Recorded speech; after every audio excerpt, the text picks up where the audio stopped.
Hello again, everybody. This is Mr. Everything coming back at you with another Wargaming in Miniature video.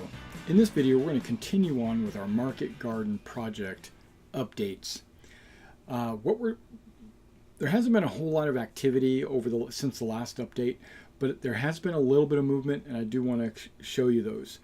Okay, the first thing is, as you know, I was going to paint this and I've already primed it with Panzer Gray, but that came out and it still looks very black, very dark gray.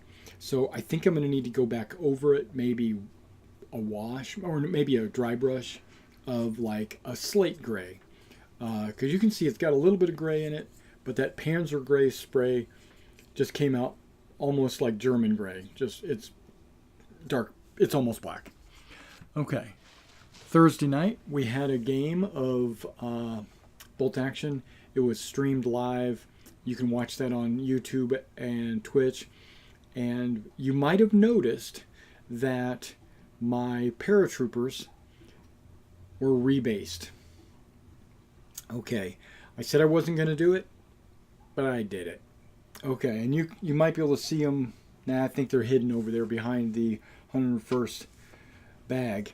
But these models were snow covered because I was using them for the Ardennes Battle of the Bulge scenarios. I've come to the conclusion over time that it's better just to do like a brown rock and green grass and use that even during the Ardennes battles. Because I don't want to have a set, and this is another thing, I don't want to have a set of paratroopers that are in the brown jumpsuits for D-Day, and then another set of paratroopers in the green jumpsuits for Market Garden on grass, and then another set of paratroopers with green uniforms on snow-covered bases. Doesn't make sense. So I'm going to go squad by squad.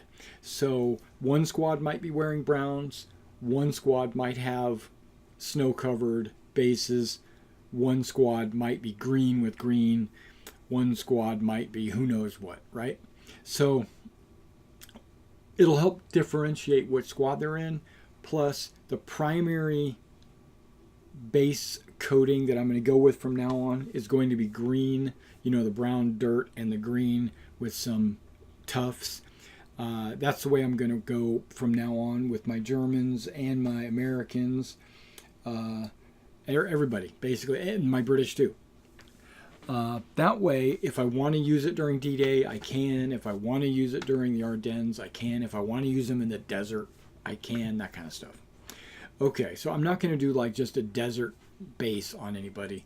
Yeah, it just doesn't economically, it doesn't make sense. I don't want to have like 100 different paratrooper armies.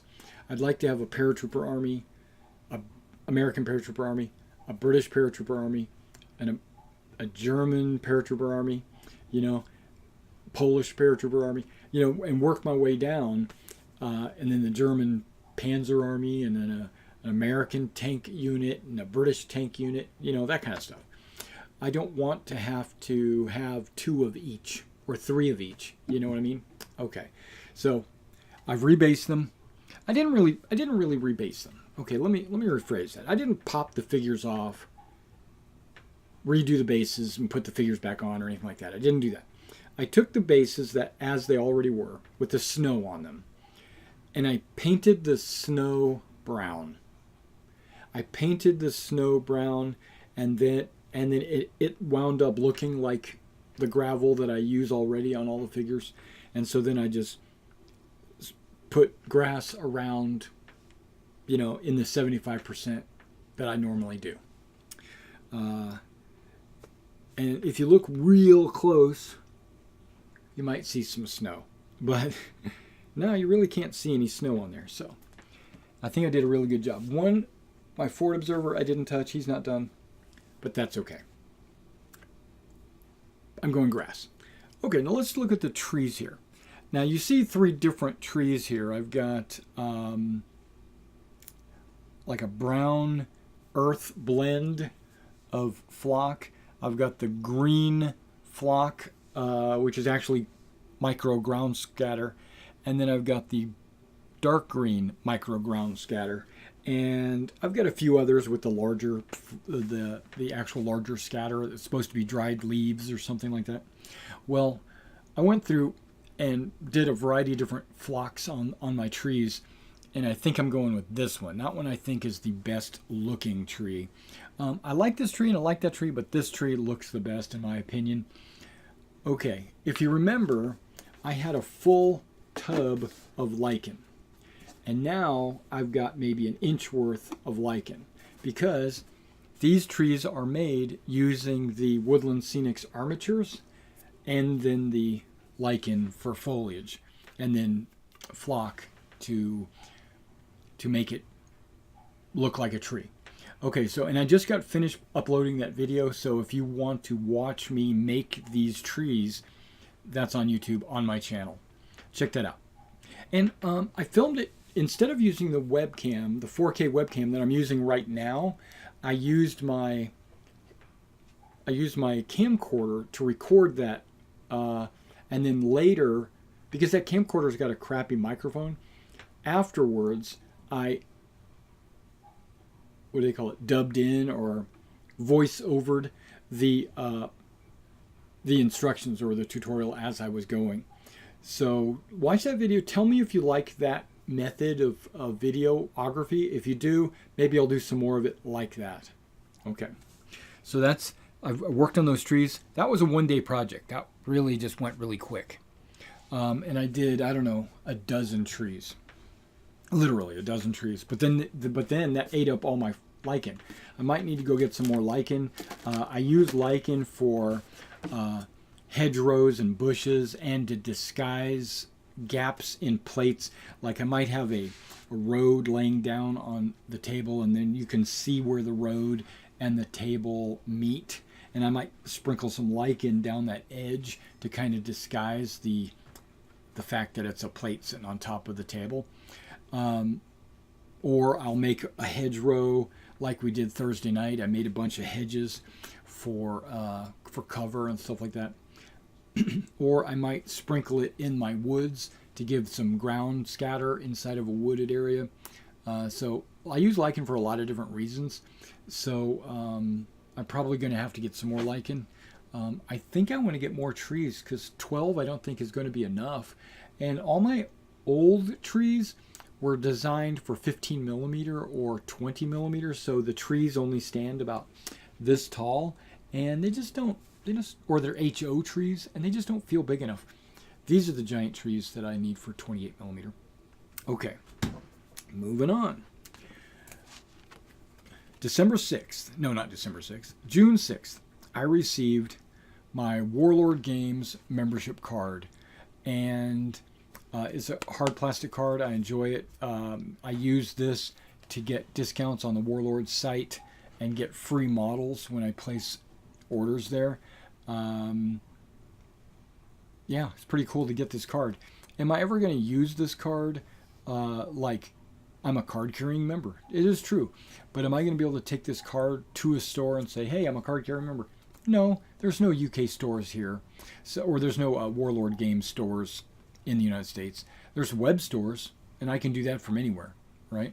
So, but it's cool. It's a cool thing to have. I understand, like, there's Warlord events going on and tournaments and stuff like that, and this might give me a discount on entry or something like that. But not really. It gives me 10% off of my orders at Warlord and free models. That's the way I look at it. Okay, so that's cool. But something I did not expect to get was a Warlord pen. This pen is kind of rubberized, so it's really comfortable in the hands. It's not going to slip out of your hands. The tip, it's a fine tip, and it writes really smooth, and I like this pen actually. Okay, not only because I'm emotional about it being a Warlord Games pen, but that's okay. Okay, after playing the game Thursday night, it kind of dawned on me that I don't have any 28 millimeter terrain. I do, but I don't have enough to do anything drastic. Like I don't have a big church. I don't have a hotel. I don't have enough roads to cover a table. I don't have a wide enough river to do like the Arnhem Bridge or the Son Bridge or Vehgel or any of those. I don't have wide enough rivers. All my rivers are like 4 inches wide. I don't have. There's so many things I don't have, and this kind of clued me in when I was setting up the terrain. And so I kind of went through this bolt action market garden book, and which is kind of a heavy book now that I think about it. It's almost as heavy as my rule book. I went to the scenarios just to kind of see what I might need for the scenario. Like just scenario 9 shows 6, 7, 8, 9, 10, 11, 12, 13, shows 14 buildings. I have 5. Moving on, like scenario 14. Well, it's 14, 15, 16. Those are all use the same map pretty much, with some minor differences. How many buildings are on these maps? 1, 2, 3, 4, 5, 6, 7, 8, 9, 10, 11, 12, 13, 14, 15, 16. There's 17 buildings on it. I need to get some buildings. This is something that I'm going to need to do. There's a glider on that one map. I don't have a glider. There's hills and trees. Like this one, this is one map. It's a 4x6. Has 1, 2, 3, 4, 5, 6, 7, 8, 9, 10, 11, 12, 13, 14, 15, 16, 17, 18, 19, 20. 20 large trees, and maybe 1, 2, 3, 4, 5, 6, 7, 8, 9, 10, 11. Like 12 small trees. The small trees I got, but the big trees, I only got half of them. Okay, so I'm noticing I'm going to need some buildings, some trees. I'm going to need more terrain. I've already figured that out. Okay, so I've got that plan. Now, I've already told you in the last video that I was planning on getting the tile system from Sarissa, right? You make these tiles and then you just lay them on the table and you can fill your table and you can mix and match your tiles to figure out how you want to lay out the layout of your map and all that.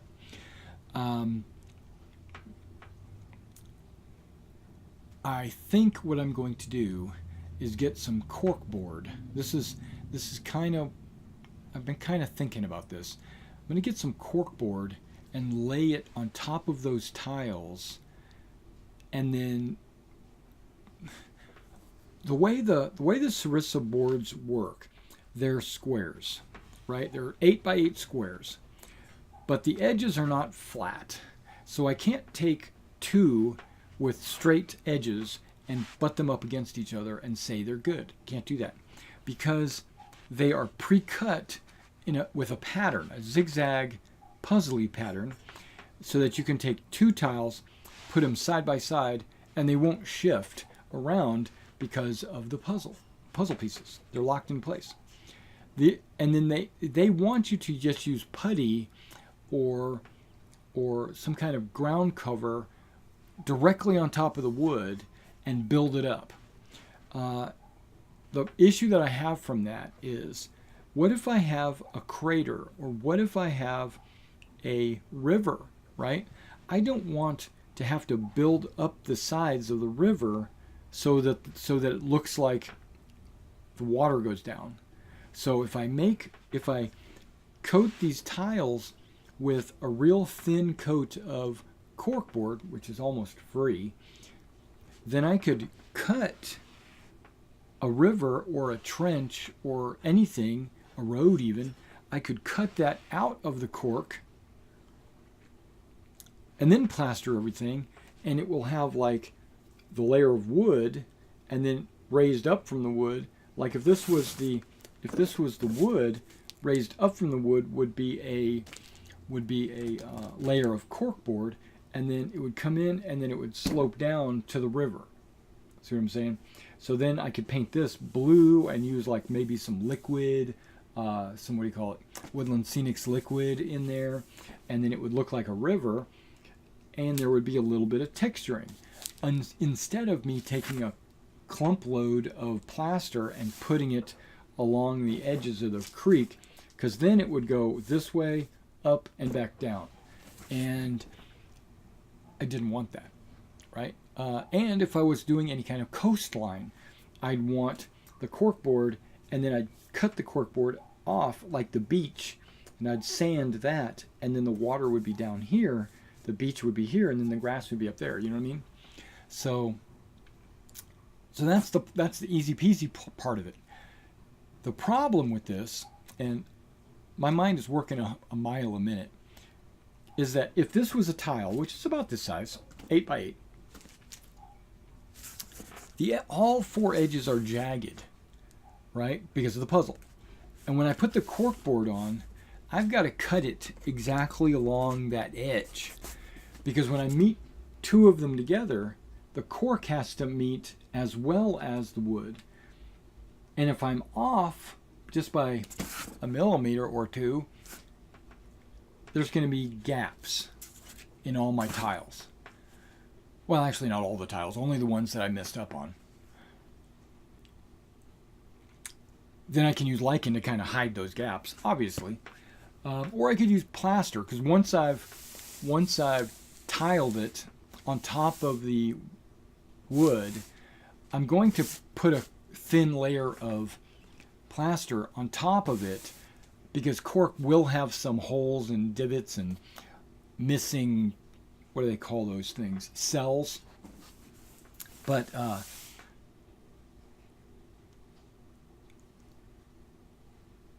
when I put the plaster on, it would cover all those gaps and holes and everything, especially just on like a flat grassy part like this. I would just coat it and be done. Now, I thought about, I could do some of them with the corkboard and some of them without. But the problem with that is, once you start elevating from the wood, if I've got another board over here that's not elevated, right, it's flat, and this one is elevated, it'll stop up here. And then what? Am I going to make every corkboard slope down to the edge? No, because then it would go like this, and there would be a little seam everywhere.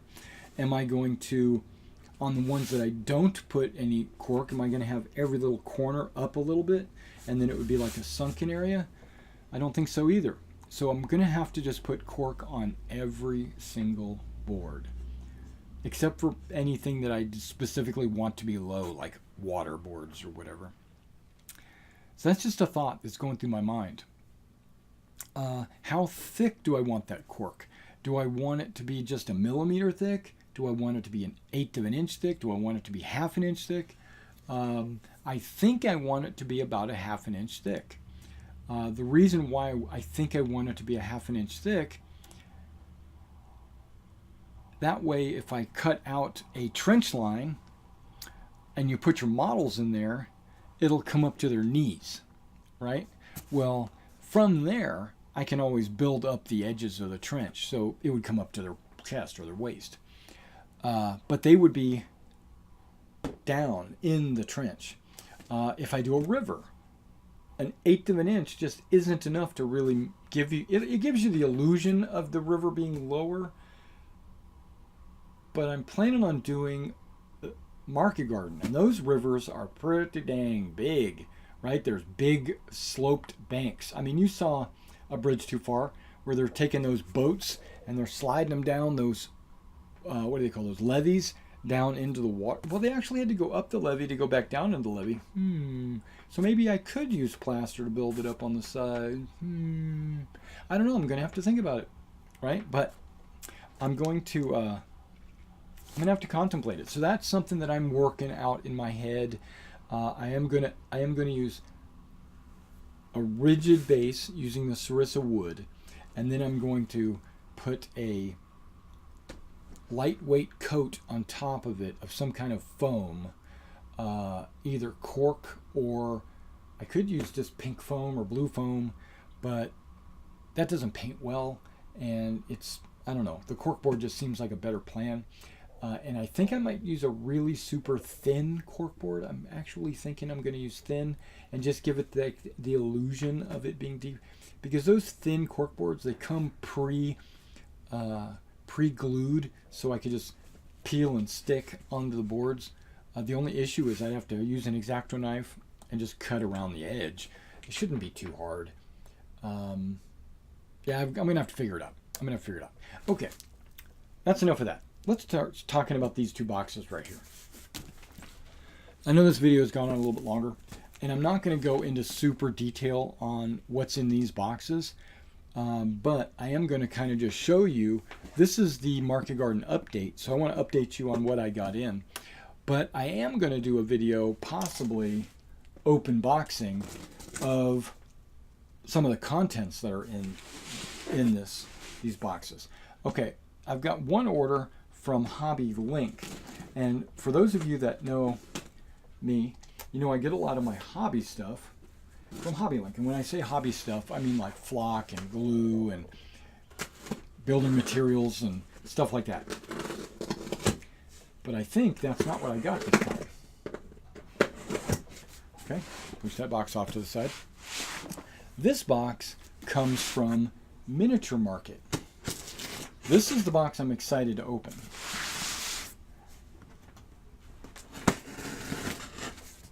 This box should have a Fallschirmjäger army in it. Okay, so we're going to push that off to the side. Here we go.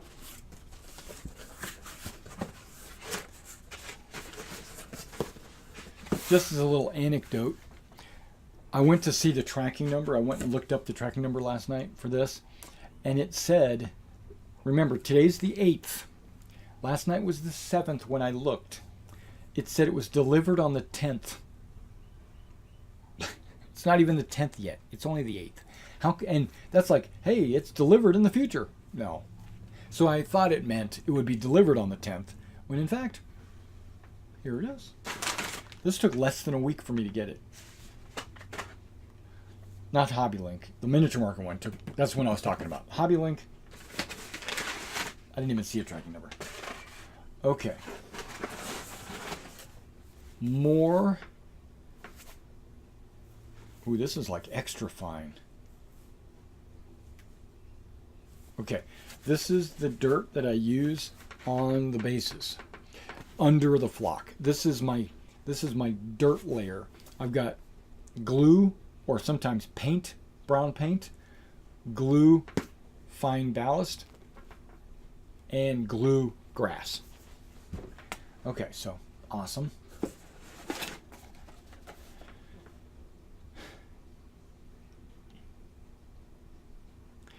Okay, is his name not Joe? It's Joe. Okay, so we got a Hummer scout car. Humber, but I think it's called Hummer. Hummer scout car. The British Army needed extra scout cars to complement the existing Daimler Dingo, and the Hummer came up with their own two-man light scout car. Okay, this scout car is only going to be like that big. It's only a two-man, and it's supposed to be resin and plastic, and they call it Brigadier Joe Vandeleur. Okay, now Brigadier Joe Vandeleur was played by Michael Caine in the movie The Longest Day. Not The Longest Day. Bridge Too Far. I keep saying Longest Day when I mean The Bridge Too Far. More paper. More paper. Okay.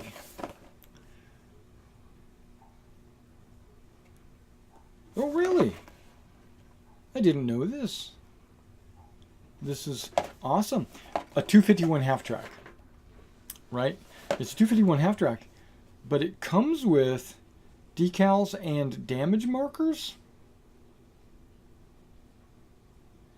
And a card? No, I can't. Maybe?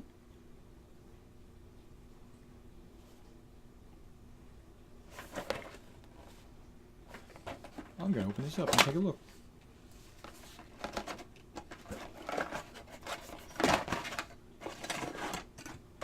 It does come with the card.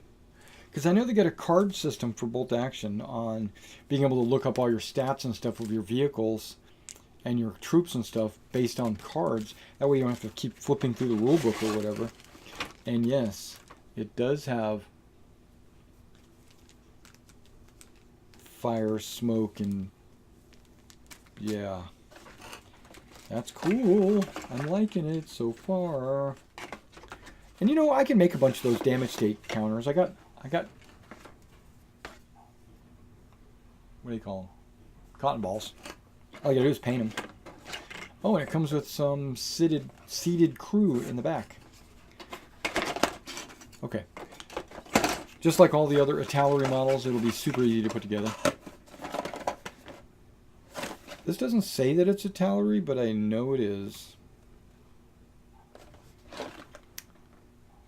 I'll have to find it somewhere.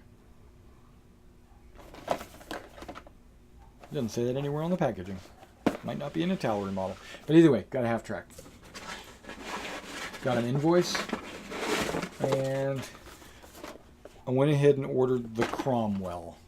I went ahead and ordered the Cromwell for my British 30 core. Okay. So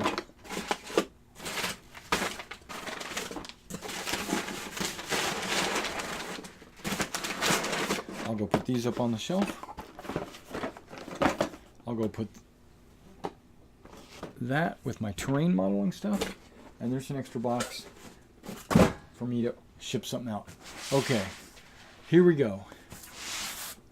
Piece de resistance. Actually, that'd be French. This is more than the Fallschirmjäger army, but it has the Fallschirmjäger army. Hopefully. Hopefully. I love the packaging, first of all. I bought a second 251.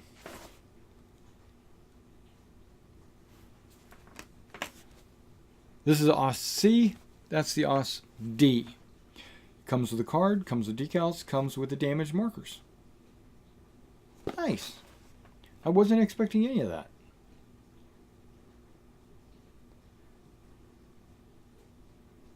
Winter Camouflage, painted by Derek Warazkasby. Either way, I'm going to probably paint these up as SS because Market Garden. Okay, holding off on pulling out the Fallschirmjägers. As you know, I have a number of sprues on order from Warlord Games. They only shipped them like 2 days ago. I ordered these like a week and a half ago, and they just now shipped them. But the main thing in that sprue, in my opinion, is the British Paras. I haven't gotten any British Paras in yet. Until now. Okay, so these four should be all British Paras. Snipers in ghillie suits. That's going to be awesome. British Airborne Headquarters. You know, you got Colonel Frost or whatever his name is. Guy with a radio and yeah. Cool. British Paras Vickers Medium Machine Gun Team. Oh, you know it. I'm probably going to be working on these tonight. And a 6-pounder. Basically a 57. 57 and a 6-pounder is pretty much the same thing. Might even be the same no. Yep, might even be the same model. I don't even know. Kind of looks very similar. Almost identical. It's the crew looks different. Okay. So there, I got some British. Can't do anything with them because I don't have any core units. Don't have any core pairs. Here it is. Here it is.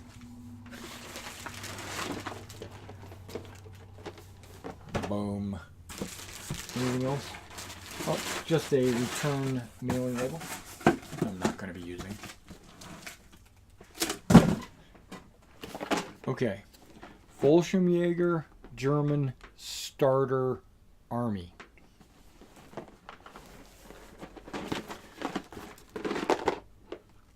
wasted advertising space. Osprey. German Starter Army. Here we go. And I think these points are a little bit off because the points have changed since this box was printed. It says it contains 1,500 points. Well, their points say it contains 1,501 points. But I honestly think it's only 1,490 based on the math that I did. This army list can be configured to suit your playing style. And when you're ready, yeah, so I'm not going to build it the way they got it built anyway. Well, maybe close. You can go to Crete. That's another thing. Crete. You know, Italy, Northwest Europe, Eastern Front. Basically, I can do all of that. But basically, it's got a lieutenant with a couple extra riflemen. Then it's got 3 squads of 10, all with a light machine gun and Panzerfausts. It has a mortar, a Panzerschreck team, a flamethrower team, a sniper team, and here's the. It has a 75mm anti-tank gun, another half-track, so I'm going to have 3 half-tracks for the Germans, which I think is awesome, and a Stug G. And the only reason why it's this many points is because they made them all veterans. And then it says something's got an asterisk. Oh, the 2 extra riflemen made from the components of plastic Fallschirmjagers sprues included. Well, I would assume so. Oh, okay. Oh, hold on. All 4 of the top ones are. The other ones are all separate pieces. Got it. You're going to need the bolt action rulebook to use this. Okay, obviously. It shows a Stug and some Fallschirmjagers on the side. It shows other armies that you could get. Okay, and there is a lot of dust on this. Whew, that dust was field gray. Okay, so yeah, it looks like I'm going to be painting them field gray and then touching up their smocks. These guys look like they're going to be fairly easy to paint. The smocks are camouflage, and that's going to be a little tricky. And it looks like they've got the splinter camouflage. Which at this scale, do you really need to see all those little lines? I got a pen. Yeah, Fallschirmjagers, I want to paint their helmets. Well, a lot of these have camouflage covers on their helmets, but I thought Fallschirmjagers had like a light blue helmet, not the dark, not the green helmet that they have depicted here. I'm gonna have to do some more research on that. Oh, that might be based on the era. I think the Crete guys were wearing these blue helmets. But I think those blue helmets look awesome, so I think I'm going to paint them that way anyway. Involved with some most daring Fallschirmjager Fortress Ibn Imal, and the invasion of Crete across North Africa, Northwest Europe, Russian front. They were the true elite. Yeah, we'll see. And they've got their FG-42, right? These are suitable for 1942 through 1945. Okay, well, I am going to do a second video, so come back after I upload and edit this video. I will be in the process of uploading and editing the next video, but I plan to do an open boxing and review of these figures just because I'd like to see what they look like. Okay, so I've got my work cut out for me. I'll see you in a few days for the next update.